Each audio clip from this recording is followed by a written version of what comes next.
Let's settle for the details now, because the Ghana Water Company says it is burdened with spending huge sums of money on chemicals to treat high turbidity levels of raw water at various extraction stations. Managing Director of the company, Clifford Brimer, attributes the rising cost to pollution of water bodies through illegal mining activities. With increasing pollution, the company has had to consistently replace damaged equipment to manage those levels. Let's go to Anita Sewa, who's on the phone line with more on the story. Good afternoon, Anita. Thank you so much for your time. What more can you report?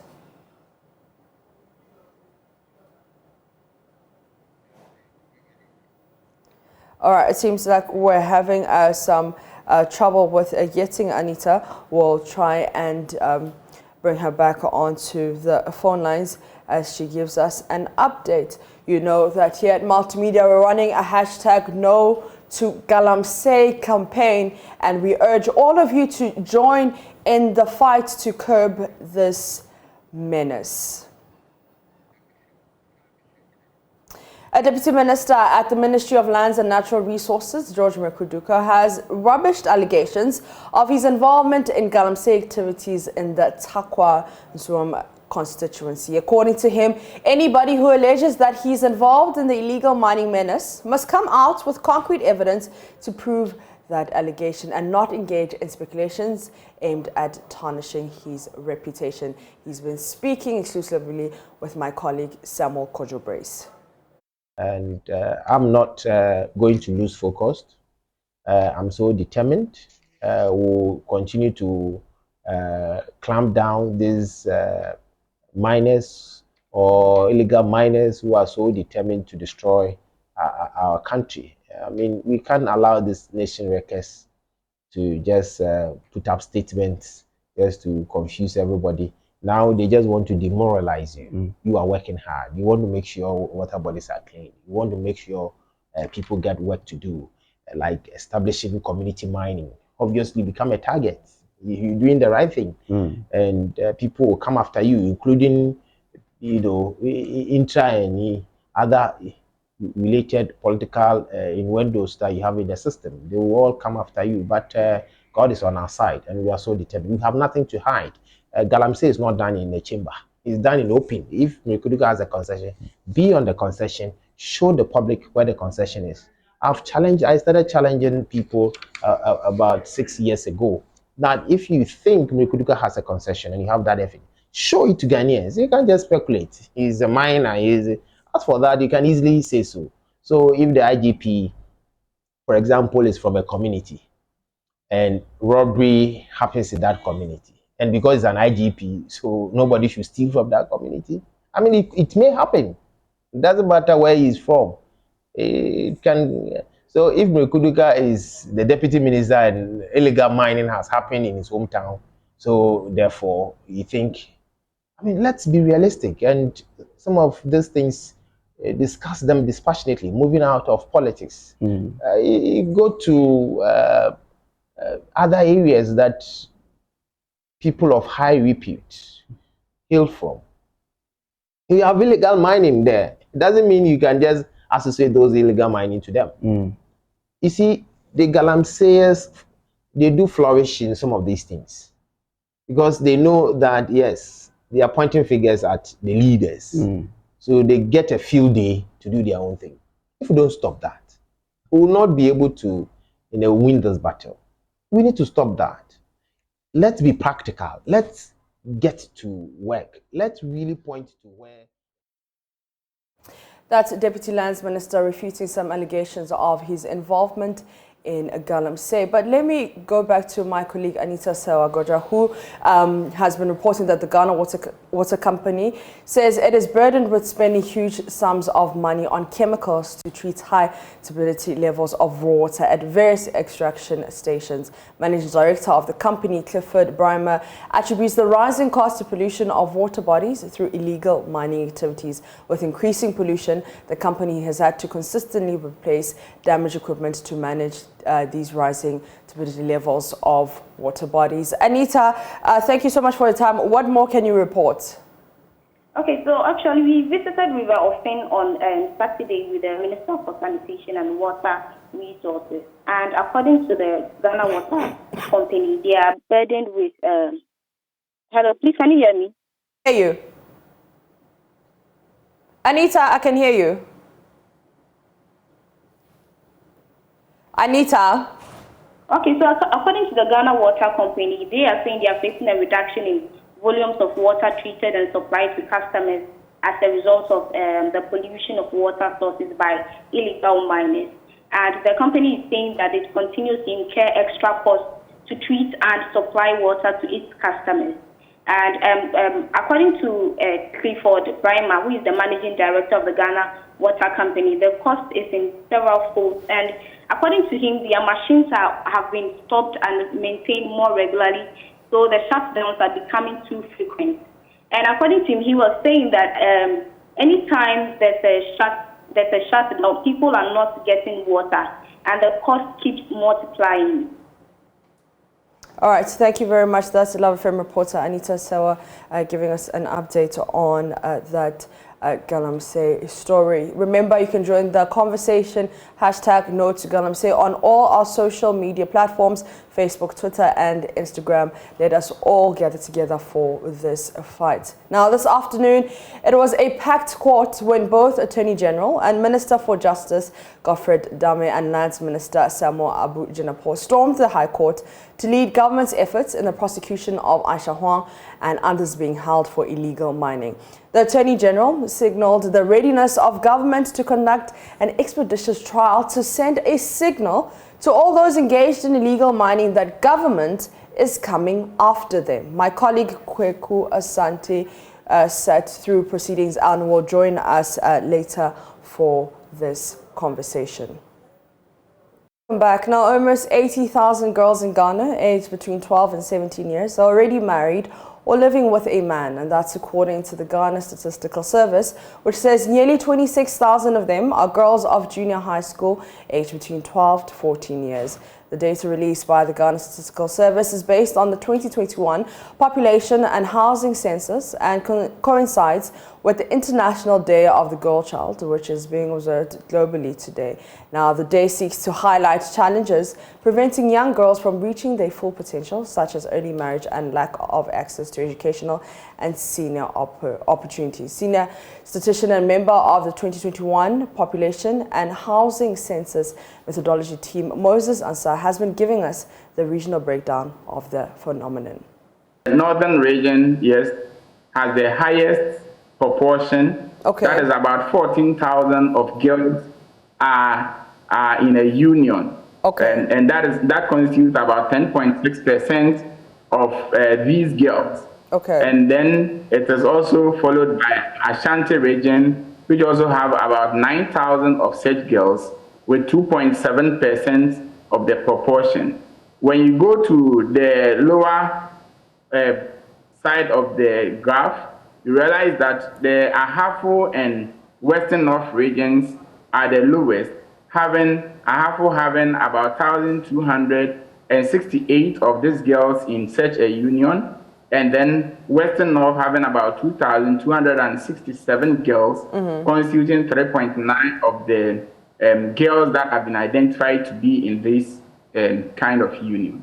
Distances to school facilities is a problem in some of these regions that these figures are predominant. And so what we need to look at is whether that is really the cause, or there are other factors that also contribute to this situation in which we are. Awal Ahmed Karima of Rise Ghana reiterated the need to empower the women to unleash their full potential. I'm a proud girl dad. Okay. I have 3 daughters, and I have seen what my sisters have done. I've seen what women have done in terms of empowering and creating an enabling environment for, growing from rural areas, you know that most fathers are absentee fathers. They are not at home presently. Majority of the children draw inspiration from their mothers. Yeah. So it's only fair that we empower women, and it's a challenge that every man should be proud of. So I draw a sense of pride in advancing the rights of women and girls, because I see from practical the benefits of it, and it's very clear, and how it impacts society. So it's a very interesting and honor kind of thing to do, so that you are contributing to the growth of society, and you are clearly lifting. Some of us believe that, and in fact, there is evidence to show that women are generally more intelligent. Yeah. The female sex is more intelligent than the male sex. I think that we can argue about this, but it's a statement of fact, and science has that. However, society does not allow women to achieve their full potential. And so when we allow women to achieve their full potential, we're not only benefiting women and girls, but we're benefiting society at large. Look, every man wants to be proud to have a woman who is enlightened, who is exposed, who is well-to-do, who is successful. Yet we want to still abuse women. So we are talking about the fact that for every man that is able to achieve so much, when there's a supportive wife, a co-partner, they are able to achieve a lot. So it's about ensuring that both sexes succeed. So it's not just about the women. For every woman empowered, we are creating an enabling environment for men to also be able to achieve their full potential. Etonomse, who is the CEO of Inspire Today Foundation, says government should help make education attractive to girl child by giving them access to basic needs like sanitary pads. Because they don't have access to hygienic menstrual products, they would rather stay home than go to school. And I have never in my life seen so much poverty like I saw when I went to Bolgatanga East over the weekend. I couldn't believe it. So if you look at these people who can barely afford one meal a day, and we are asking them to pay as much as 10, 15 cedis for one sanitary pad. If you look at even the components on sanitary pads, for Ghana alone, you have import duty 20%, you have import VAT 12.5%, you have Get Fund 2.5%, you have NHIL 2.5%, you have special import levy 2%, COVID levy 1%, ECOWAS levy 0.5%, export and import levy 0.75%, inspection fee 1%, AU levy 0.5%, and Ghana Health Service 0.5%. So as much as 45% tax on a sanitary pad that is essential to the girl. I mean, it means that you just don't want them to go to school. So if I say we should be intentional, government must look at reducing. Let's go back to our earlier story, because this afternoon it was a packed court when both Attorney General and Minister for Justice Godfrey Dame and Lands Minister Samuel Abujinapo stormed the High Court to lead government's efforts in the prosecution of Aisha Huang and others being held for illegal mining. The Attorney General signaled the readiness of government to conduct an expeditious trial to send a signal to all those engaged in illegal mining that government is coming after them. My colleague Kweku Asante sat through proceedings and joins us with details. Now, Kweku, the Lands Minister, who was also in court, spoke about government's fight. So yes, the Attorney General, like you said, Godfrey Dame, clearly indicating that government is ready to conduct this trial in an expeditious manner to ensure that this case is fully disposed of in time, and also so that they can move on to other cases, to make the case out there for everyone to know that government is not taking this case of Galamsey lying down. On the score of the Lands and Natural Resources Minister, Abujinapo, we know that some allegations have been made against Deputy Minister for Lands and Natural Resources, Mrekudiuka, that he himself is involved in Galamsey. Well, the minister says he believes his deputy when he says he's not involved in Galamsey, and that the issue is out there. If the police are interested, they can take the matter up and investigate. But as far as he's concerned, his deputy is not involved in Galamsey. We know lawyer for Aisha Huang, Nkrabea Efa, tried to apply for bail again for his client. What did the judge say? Well, so Nkrabea Efa has tried, just like you said, to apply for bail. During the last two hearings, his client, Aisha Huang, had been denied bail. When he got up on his feet to do so, this is exactly what the judge, Lydia Osema, said. My mind has not changed. You can make the application, but I will still refuse you. And so the application was not made because the judge had clearly signaled that she was not going to grant the application if it was made. Finally, before I let you go, we know that the other accused persons are being represented by former NPP National Chairman Freddie Blay. How did that play out in court? Well, so it was a bit of surprise when a clever Blay got up in court and said that she was holding the brief of Freddie Blay, who is the former national chairman of the New Patriotic Party, we know now that Freddie Blay is now representing the 3 other accomplices of Aisha Wan in the case. So what others have been saying that this case seems to have taken a new political dimension because both Nkrabia Efadate and Freddie Blay are all leading members of the New Patriotic Party. And indeed, Freddie Blay just being chairman in the last year or so. And so it's such a big surprise that if their party, their government in office is trying to do that. But well, I posed that question to the Attorney General when he got out. He said, well, Freddie Blay is a lawyer. He's free to take up whatever cases he wants to take. But as far as he is concerned, it will not affect the trial. And they are going to do this case as professionally as possible. My colleague Kwekwe to give us an update of what transpired in the court. Let's do other stories now, because 11 newly constructed and rehabilitated state-of-the-art school buildings with auxiliary facilities have been handed over to the people of Elembele by the OCTP Ghana partners, led by Eni Ghana Exploration and Production Limited. The project, which took 16 months to complete, forms part of the offshore Cape 3 Points commitments to giving back to the community and improving the lifestyle of people in their host district, Elembele of the Western region of Ghana. Managing Director of Eni Ghana, Valentine Gispi, addressing the chiefs and people of the Eastern Nzima Traditional Council at the handing over of the school infrastructure projects, described the event as an all-important one, as 16 months of hard work and support from stakeholders had yielded improved teaching and learning environments. Valentine Gispi applauded the OCTP partners, World Bank and the chiefs and people of beneficiary communities for their contribution in ensuring that the buildings are in line with their needs while charging them to put the infrastructure to good use and well maintained. Schools have been designed, constructed and funded by the OCTP partners, Vitol and GMPC. The schools involve a population of about 2,700 students that we all hope for their success now and for the future of them and the country. Western Regional Minister Kobna Ochredako Mensah expressed gratitude to ENI and the OCTP partners for investing in Ghana and the region. He charged Eni Ghana and its partners to invest in other parts of the region. I'm looking at 2 extra towns that I want you to focus on as you focus on other parts of the country. So we have Cape 3 Points and then we have Newtown. And I expect you that in the coming days and weeks, you also go there, look at the needs of these 2 communities and also invest in them. Otherwise, people travel all over the country to go and look at Cape 3 Points and they tell us there's nothing there. People travel all the way to Newtown and they tell us there's nothing there.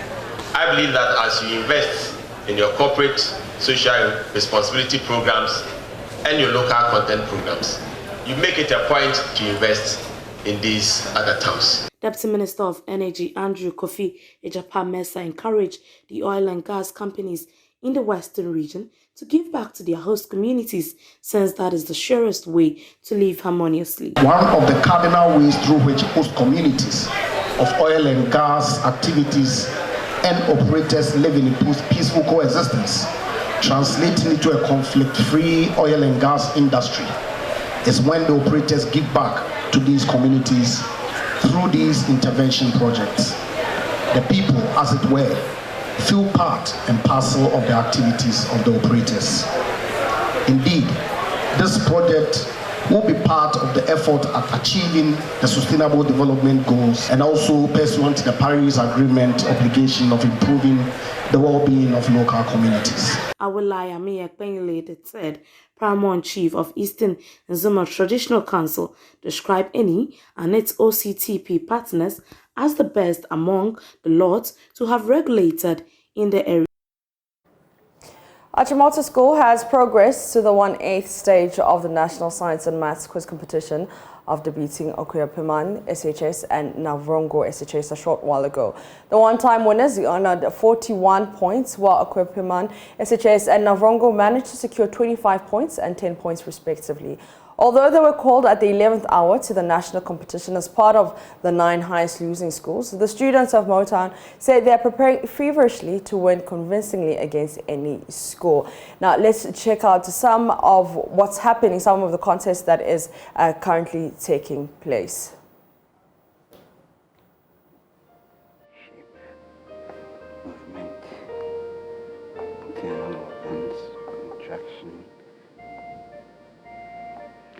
Perfect score.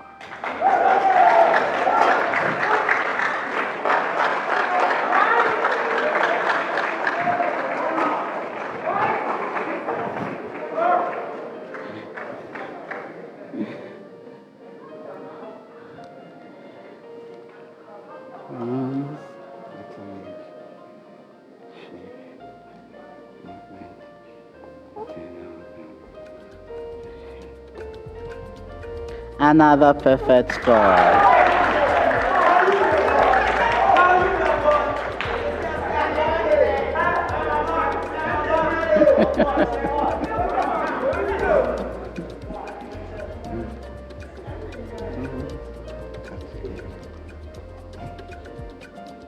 You 10, don't worry.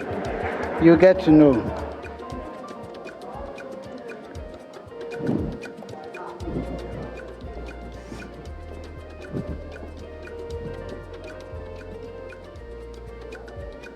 Another perfect score.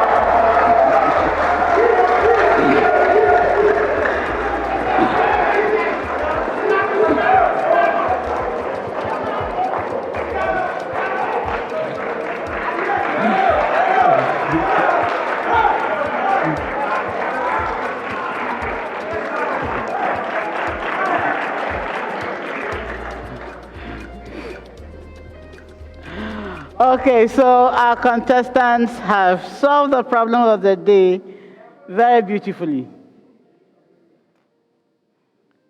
I would have been surprised if all of them did not get the 10 points, actually. Because this one was an easy one, a gift from the consultant. So there's the solution. Bones and cartilage form the skeleton of the human body. They provide the framework, give shape to the body, and help in movement. They protect the internal organs. The bones are moved by alternate contraction and relaxation of 2 sets of muscles attached to them. And this is the suggested solution from our consultant. And I'm happy to announce that all 3 schools have won the Prudential Life Insurance NSMQ Star.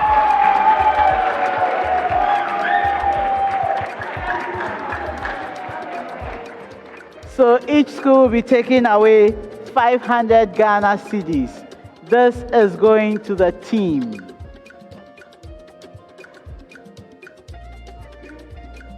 Congratulations, contestants.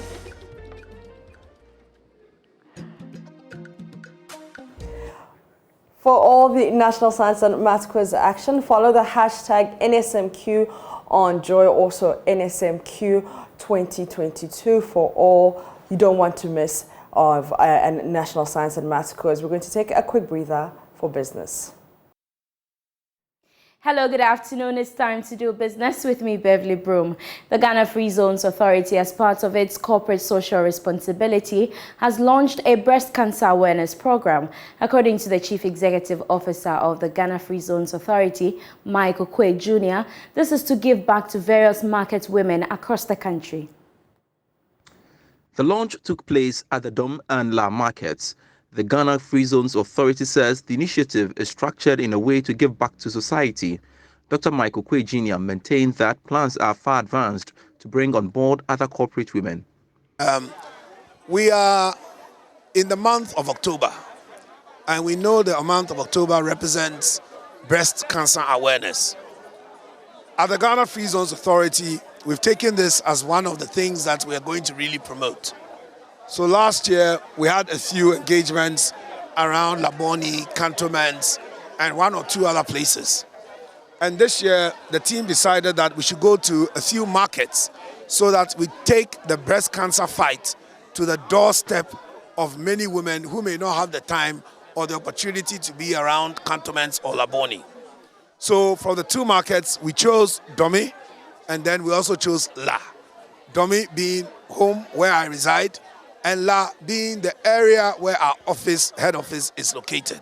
And that is why we chose those two areas. The good news for this program was that we then contacted the community heads, including, as you can see, the MC of this area, Abokobi Madina. Is it Abokobi Madina, right? Yes, Abokobi constituency. And therefore, in the district, she's in charge here. So what we have set up here is we've set up a breast screening tent. There's going to be free breast screening for all women in the La Dome area, those who can come in as well. Breast screening for 5 days, free. And then we'll be doing other activities as well. Honorable Elizabeth Kaki-Man, Municipal Chief Executive for the East Municipal Assembly, encouraged women within the area to take advantage of the program. 26 young women in the Upper East region have completed 8 weeks of social entrepreneurship training and have the opportunity to access a Catalyst Fund from Youth Challenge International, the organization that gave them the training. The Catalyst Fund will enable the young women start their own businesses and scale up. Our correspondent Albert Sori has more. Youth Challenge International, YCI, is a Canadian youth-centered non-profit, non-governmental organization which aims to equip developing country youth with skills and resources to contribute positively to their communities. The organization has been working in Ghana for the past 20 years, supporting young people to realize sustainable livelihoods. This year, through the Head Start program, Youth Challenge International, working in partnership with the Bolgatanga Technical University, trained 26 young women in social entrepreneurship. The pseudo-social venture engaged these young women in 8 weeks of mentorship and helped them come up with their own business ideas that would not only create employment for them, but would also impact positively on their communities. These young women have successfully graduated from the training and have been awarded certificates. Some of them have been sharing their experiences after the training. This 8 weeks program has equipped me to go out there and then to help people. I'm going out there and I'm entering into food vending and then also vegetable packaging, preservation and packaging in my community.